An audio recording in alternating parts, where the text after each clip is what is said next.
신사숙녀 여러분, 기장입니다. 914편에 탑승하신 것을 환영합니다. 안전벨트를 매고 금연 표시 등을 봐주세요. 5분 후에 이륙하겠습니다. 순항 고도에 도달한 후 다과가 제공될 예정입니다.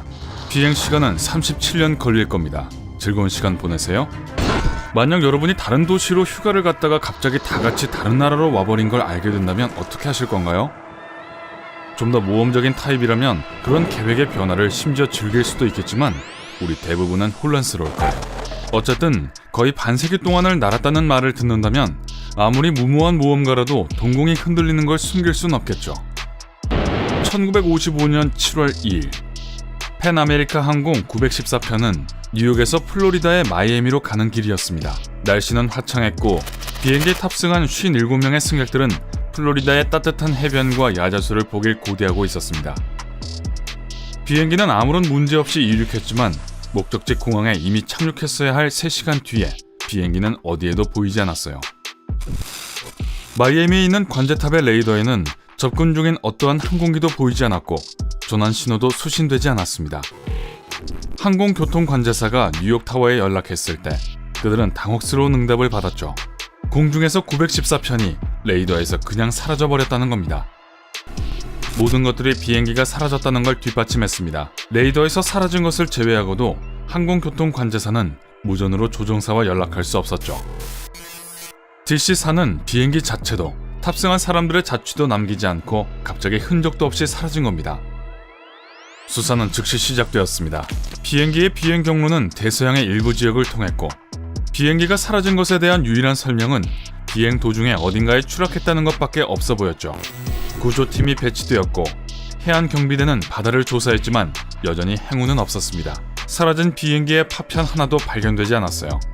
수사관들은 실망스럽게 어깨를 으쓱할 수밖에 없었죠. 승객과 승무원을 합해 총 61명이 거대한 비행기계와 함께 눈 깜짝할 사이에 사라진 겁니다. 결국 실제로는 사건이 결코 해결된 건 아니지만 비행기가 추락해 탑승한 모든 사람들의 목숨을 앗아갔다는 공식 성명이 있었습니다. 그리고 슬픔에 잠긴 친척들의 수많은 그리고 공감이 되는 의문에도 불구하고 아무도 914편에 실제로 무슨 일이 일어났던 건지 설명할 수 없었습니다. 적어도 37년 후까지는요. 장면의 전환. 이제 1992년 9월 9일입니다. 여기는 베네수엘라 카라카스고요. 카라카스 공항의 항공교통관제사 후안 데라 코르테에게는 지극히 평범한 날이었습니다. 그는 출근해서 커피를 끓이고 비행기들이 내려다보이는 자리에 앉았죠. 그는 진행 중인 비행기에 대해 약간의 소소한 코멘트들을 하고 있었는데 뭔가 이상한 일이 일어났습니다. 갑자기 레이더에 불쑥 새로운 점이 생겨난 거죠. 마치 없던 비행기가 갑자기 튀어나온 것 같았습니다. 아니 마치 레이더에 잡히지 않고 숨어있다가 이제 나타나기로 결심한 것 같기도 하고요. 어느 쪽이든 민간 비행장 근처에서 그런 걸 보는 건 이상한 일이었습니다. 그래서 데라 코르테는 처음에는 오류라고 생각하면서 판도값을 여러 번 확인했어요. 하지만 실수가 아니었습니다. 판도값은 정확했고 곧 그와 그의 동료들은 본인들의 눈으로 직접 그것을 볼 수 있었어요. 10분도 안 돼서 그 장본인이 시야에 들어왔습니다. 처음에 관제탑에서 보았을 때는 일반 비행기인 줄 알았는데 점점 가까워질수록 그들은 그것이 사실 굉장히 오래된 것이라는 걸 알게 됐죠. DC-4 맥도날드 더글라스 여객기는 여전히 현대식 터빈 대신 프로펠러를 장착하고 있었습니다. 그런 비행기가 아직도 이용되고 있긴 했지만 쓸모가 없어져 대부분 현대적인 것으로 대체되고 있는 상황이었습니다. 하지만 이상한 건 그게 다가 아니었습니다. 진짜 혼란은 미스터리한 비행기의 조종사가 관제탑에 연락해 영어로 "여기가 어디죠?" 라고 물으면서 시작되었어요. 당시 담당자였던 후안데라 코르테는 그들이 카라카스 공항에 접근하고 있다고 대답하며 어디로 향하는 중인지 물었죠. 상대편에 잠시 침묵이 있었고 그러고 나서 조종사가 대답했습니다. "우리는 뉴욕에서 플로리다 마이애미로 향하는 해남 914편이며 승무원 4명과 57명의 승객이 탑승하고 있습니다." 이 말에 항공관제탑은 완전히 놀랐습니다. 해남 항공기가 목적지에서 1770km나 떨어진 곳에서 뭐하는 거죠? 그리고 어떻게 여기까지 온 거죠? 데라 코르테는 재빨리 조종사에게 몇 가지 질문을 더했고 그 대답을 듣고서 더욱 당황하고 말았습니다. 조종사는 그 항공기가 1955년 7월 2일 오전 9시 55분 마이애미 공항에 착륙할 예정이었다고 대답했습니다. 이제 관제탑의 침묵 속으로 빠져들 차례였습니다. 다른 것을 묻기 전에 사태를 더 악화시키지 않도록 관제탑은 비행기 착륙을 위해 활주로를 열어주었습니다. 데라코르테는 조종사의 말을 어떻게 받아들여야 할지 몰랐습니다.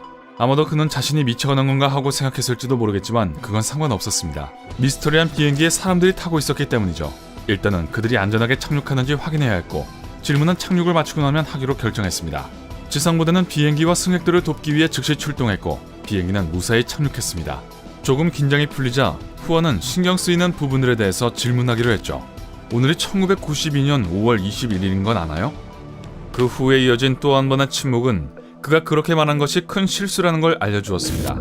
지상 근무자들이 비행기에 다가가자 무전기를 통해 조종사의 당황한 목소리가 들려왔습니다. 무슨 소리예요? 그 말을 들은 데라코르테는 안전요원들에게 비행기로 가서 승객과 승무원을 호위하려고 하는 게 좋겠다고 생각했습니다.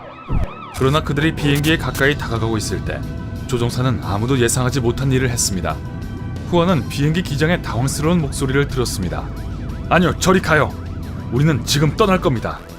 그리고 진짜로 그는 시동을 걸었고 이륙 허가를 기다리지도 않고 비행기를 활주로로 몰았습니다. 후원은 무전으로 그를 멈추게 하려고 했지만 조종사는 응답하지 않았습니다. 그는 그냥 활주로로 비행기를 몰고 가서 속도를 높이고 이륙해버렸습니다. 얼마 동안 비행기는 공중에서 볼 수 있었고 곧 레이더의 점으로만 나타났어요. 그리고는 다시 사라졌죠. 후안 데라코르테와 그의 항공 관제탑 동료들이 겪은 충격을 묘사할 수 있는 단어는 없을 겁니다. 방금 눈앞에 오래된 비행기가 갑자기 나타나서는 그 조종사가 우리는 마이애미로 향하고 있다고 말하더니 이쪽에서 뭔가를 하기도 전에 다시 날아가 버린 거잖아요. 마치 집단 환각이었던 것처럼 흔적도 없이 사라져버린 거죠. 이 비행기의 흔적은 다시 발견되지 않았고 오늘날까지 아무도 그날 아침 카라카스에서 일어난 일을 설명하지 못합니다. 냄새 좀 맡아보세요. 뭔가 수상한 냄새가 나죠? 아무래도 이 사건의 신빙성에 대한 논란이 많았다는 건 말해야겠어요. 1985년에 위클리 월드 뉴스라는 신문사가 이 이야기를 가장 먼저 다루었는데요. 네, 맞아요. 방금 1985년이라고 했습니다. 가장 인기 있는 버전이 등장하기 7년 전이죠. 그 후 똑같은 신문사에서 이 이야기를 2번 되풀이하게 되는데요. 세부 사항이 달랐고 1992년을 미래에 출현하는 시간여행 비행기의 날로 설정했죠. 카라카스 항공교통관제사인 후안 데라코르테의 사진 또한 1985년의 원본과 달랐습니다. 그래서 이 이야기는 대체로 거짓이라는 발표가 났고 일종의 도식회담이 되었죠. 하지만 전설은 여전히 살아있습니다.